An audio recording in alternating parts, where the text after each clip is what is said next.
The Central Club.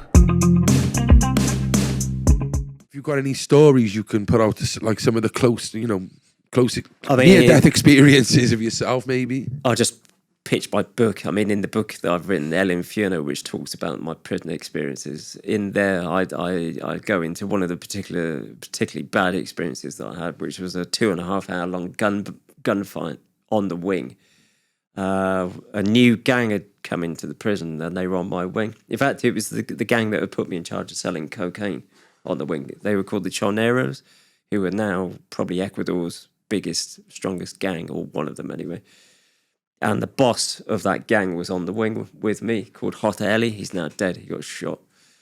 But the other gang at the time, the Cubanos, had launched an attack to try and kill him. And on the particular evening when this happened, we were locked on the wing, and it was about 9:30 at night. And I was taking a plate of food down to one of the gang members from the Choneros.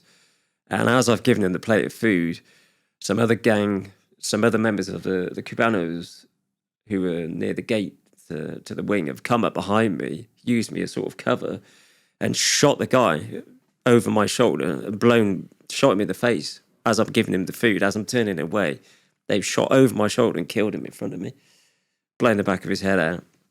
Spaghetti bolognese, which is what I was cooking, has gone everywhere. Well, someone you were serving grub has now been killed. Yeah, right in front of me, and that's what started the 2.5 hour long gunfight. Why was he targeted? Because he was like the second in command of the Choneros. Okay, were you ever a target? I became a target after that because of being involved with them and selling cocaine for them and being quite friendly with them and very good friends with the boss of the gang's brother, who's called Carlos. I'm still friends with him now.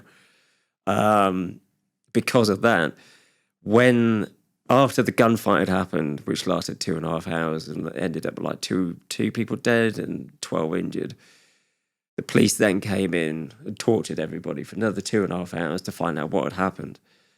They then took all the Choneros off the wing to another wing. I was asked if I wanted to go with them, and because I had a cell there, I said, no, I'll stay. I'm a foreigner, I'll be all right. I should have left. Because the next people that took control of the wing, the Cubanos, knew that I'd been involved with this lot and that I'd been like the boss of the cocaine for the two wings. They didn't like the fact that I was still there.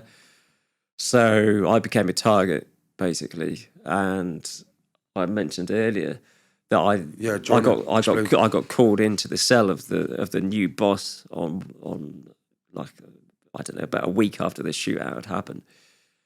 And he started, he'd been drinking and doing coke, and he was a horrible little fucker. And he started saying, "Oh, we're going to kill you," blah, blah. And me being me, I thought, "Oh, fuck it, I'll call his bluff." Sorry, was this in English or like... No, it's Spanish. So you speak fluent... Yeah, yo hablo español. Fucking hell, sorry.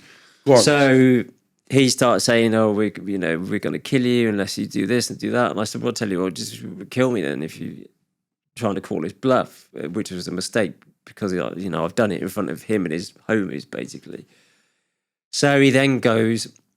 There was a guy stood behind me, obviously blocking the doorway, whose name was Armando, who I was actually quite friendly with, but also he was like their sort of big guy. He would just choke people out and fucking kill you.